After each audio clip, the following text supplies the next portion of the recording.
Welcome to the Oil and Gas Sales and Marketing Podcast, where every week your hosts Mark LaCour and Matt Bertram share proven strategies and real-world tactics to help you connect with customers and close more deals. Let's do this.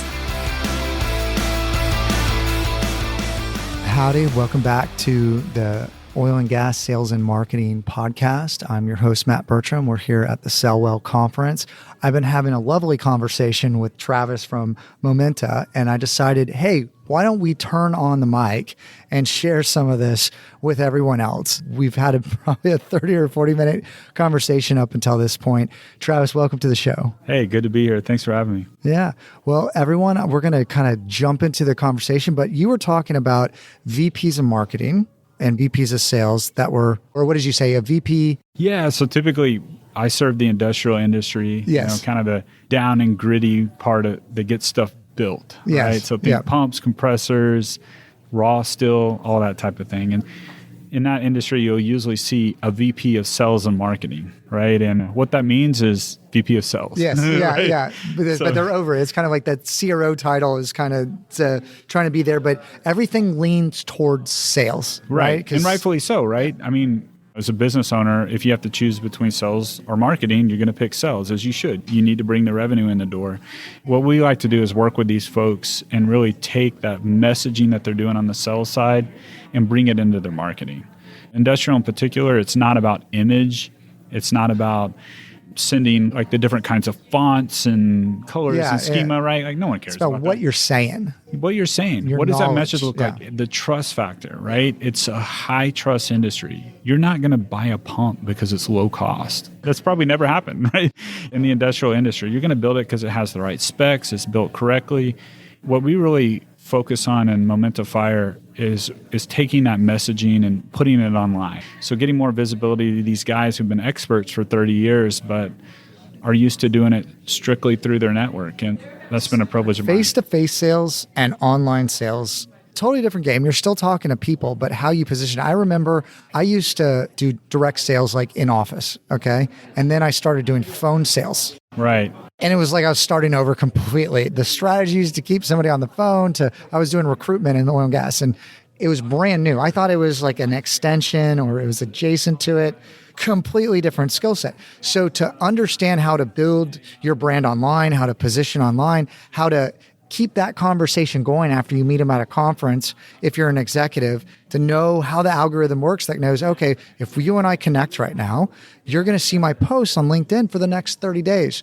If I know that and I'm talking not to you, like, so I'm not indirectly sending you a message, but I'm indirectly talking, like, I feel like most people are like having a conversation and there's like people lurking and they're like listening to that conversation. You need to know you're talking to those people too. And I know one of the presentations earlier was talking about commenting and how many people also on social media are seeing it, but it doesn't mean that they're engaging with it, but they're still seeing it. And you need to know that when you're producing content, and you need high authority content, because if you say one wrong word to somebody, we did a podcast earlier and someone was like, you say you're an oil and gas expert. Everybody knows you're not an oil and gas expert. But if you're a pump expert in the downstream and XYZ, now like, because oil and gas, no one's an expert in all of oil and gas. Absolutely. It's so massive. It's like, oh, I remember when I was recruiting, it's like, where are you? Like, what's your job title? Where does it fit? Okay. Is this midstream, upstream, downstream? Is this landman? Where does it fit? So I have like a baseline knowledge across the different areas, but you start getting down technical in some of this stuff, I can't hang. And I don't think anybody could. Great point. And what you'll see is historically, I remember as an engineer myself coming out. So 20 years ago, it's been a bit, I would look for information online. It simply did not exist. And there's still pockets there. There's still a lot of digital first engineers and technical people who are trying to find their way. And a lot of times that content's not available. Whether it's search engine optimization or LinkedIn, like the opportunities are That's what we were talking about is the LLMs, and Google's just one big LLM. And what is an LLM? It's a large language model. That's what ChatGPT is for anybody just now tuning in. SEO, search engine, is about really tagging your information properly to feed that big LLM, the data, and organizing. That's what Google's doing, organizing the data in a way. And the thing is, all the generic content has been produced. And now you got AI generated content being produced at scale that you need those unique stories. You need that real expertise. And a lot of engineers are not publishing content all the time. So a lot of the LLMs and the search engines are hungry for this kind of information. I see it all the time on YouTube. You would think like YouTube's already completely saturated. There's so many topics that I'm searching for an answer, and there's like one video that sort of hits on it and nothing else. Like, I should have mapped out all the different gaps. Like when I'm looking for stuff and I can't find it, I want to watch a video, or I search for an article and it's just a bunch of reworked content of like one article. The LLMs and the search engines are hungry for new information at an expert level. And what you were sharing that story before of you're putting out this content with real expertise and engineering background and information based on a specific use case in that vertical, they eat it up. So it's about writing high quality content that is meaningful to the user. You don't need it to rank for everything. You only need it to rank for terms that are associated with exactly who your ideal customer is. Right. And that's a great point. And I think that understanding where that journey starts on the buying cycle, right, is crucial here. So we're well beyond the days where you sit back and just wait for the cold call to come in and then make a purchase, right? So anyone in those roles, those purchasing roles, are doing their searches early on, and they're doing it specifically, right? Like they're going to look at like a LM2500 control. They're not looking at generic turbine they're controls, right? Yeah, like they're going to be very specific, and sometimes they may not have the resources available. It's an exciting opportunity. Yeah, I mean, could you share some maybe success stories or use cases on creating high quality content? We talked in a previous podcast about 30 different touch points that happens in the buying cycle now in these complex sales in oil and gas. I think that's by Forrester. That's 30 potential pieces of high quality content at different steps in the customer journey. So you got to identify who the target persona is.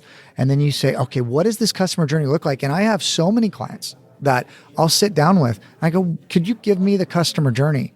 Yeah. And it's not mapped out. Right. You see that happen more often than not. And a lot of times folks will know that they need to be found for the buying terms, but they don't think about like the educational piece of it. That's where we've had some great success working with folks in that space to really do the seeding, the initial kind of long tail keywords, the search terms that are happening. And so even inside that context, it's been an amazing shift in the last couple of years, as you've seen. For instance, Google struck a deal with Reddit. Yeah. Oh, yeah. Right? You heard about that one? So, to effectively train their AI models. And Google is now almost a Reddit search forum. And that wasn't the case a couple of years ago. That's an important thing to think when you're sitting in kind of that, particularly in the industrial market, which is maybe slow moving, is the algorithms constantly changing. As you mentioned earlier, we see a scenario where we're kind of got that saturation point for generic type of articles and respun articles.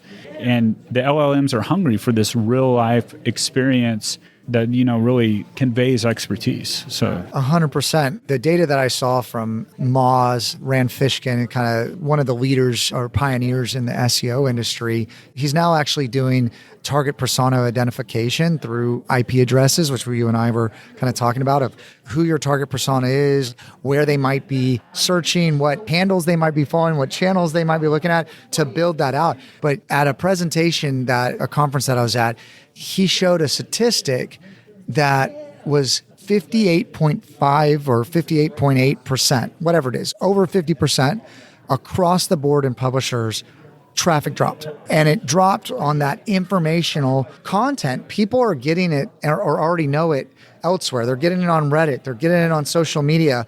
I think LLMs is going to be a big growth point. It will be. So it's really interesting to watch this develop real time, right? As an agency owner, we've had to communicate that to several clients, the cold, hard truth that, hey, the traffic game's not what it is. You've had a 10% traffic drop over the last quarter. Consider yourself blessed, right? Yeah. We got to show you, compared to the average, this is how well you're actually doing. And if you've got any kind of growth in that, feel blessed.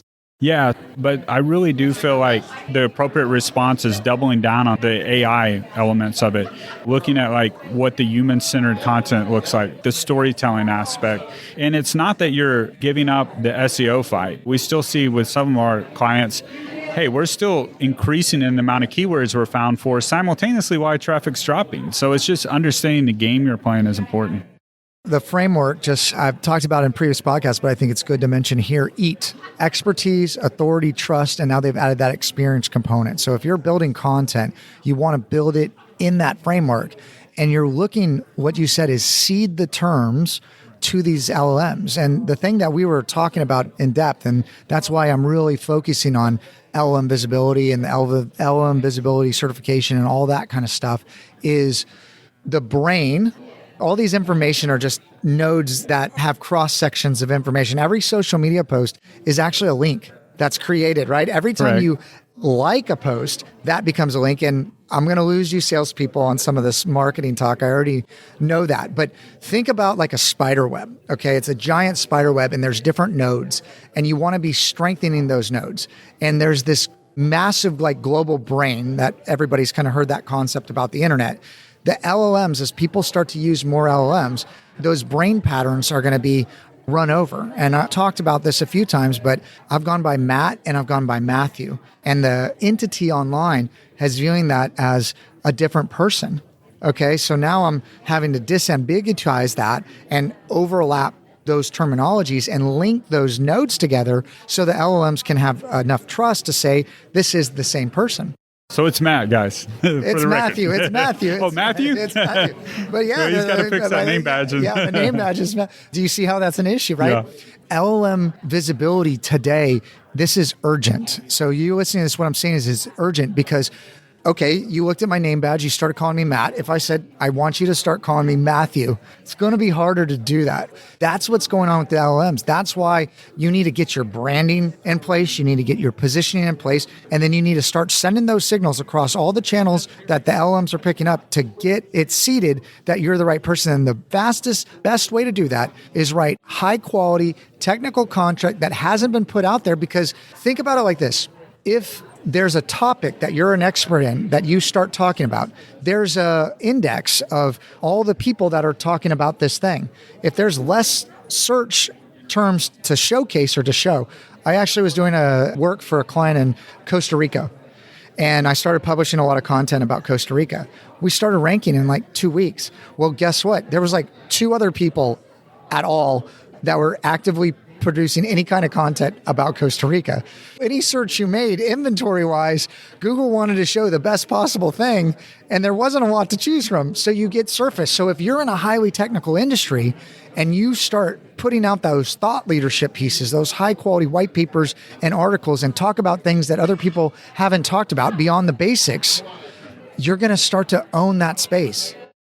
That's a great point. And one thing, taking kind of a step back from it, though, like, sometimes you hear a lot about AI, right? And you hear a lot of, I'll call it kind of knee-jerk reactions to that. Like, is it going to take us over? Is it going to kill us? I mean, maybe so, right? At some point, maybe. We'll see what happens, say, right? Please, say, But for the current point in time, those kind of academic kind of conversations are less practical. Like, what we always counsel clients to think about is like, what story are you telling the market? Ultimately, where are you trying to be? Producing technical content, getting traffic numbers, that's one thing.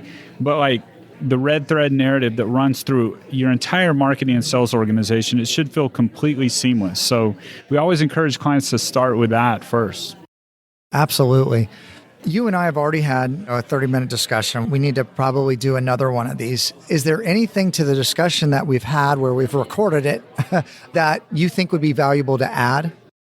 While you're thinking about that, let me ask you, LinkedIn tip or fail of the week.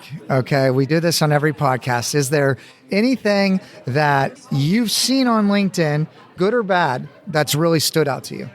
Okay, so I'll say this. We know most of the time when you're writing with AI, and we're not impressed. Okay, so whenever you start trotting out the checklist with the emojis that we've seen 100 times and it doesn't sound like you've lived it, no one wants to read that. And the dashes, oh my gosh, those are like watermarks. Yes, I actually use the dashes, and now I feel like I can't. I know. So I've been out of the game. It's like, settle down with that. So I love seeing authentic content, struggles that people have gone through. And what's beautiful about that, I've had the opportunity just recently, we made a key hire because I was grumbling about Gen Z not wanting to drive in 2 days a week for a 30-minute commute. And the applicant read the post and sent me a DM. And it was exactly kind of the persona and personality that would be a great fit in our company. So being authentic in LinkedIn has led to so many opportunities for myself. And that would be my number one piece of advice. Just don't worry about it. Don't overthink it.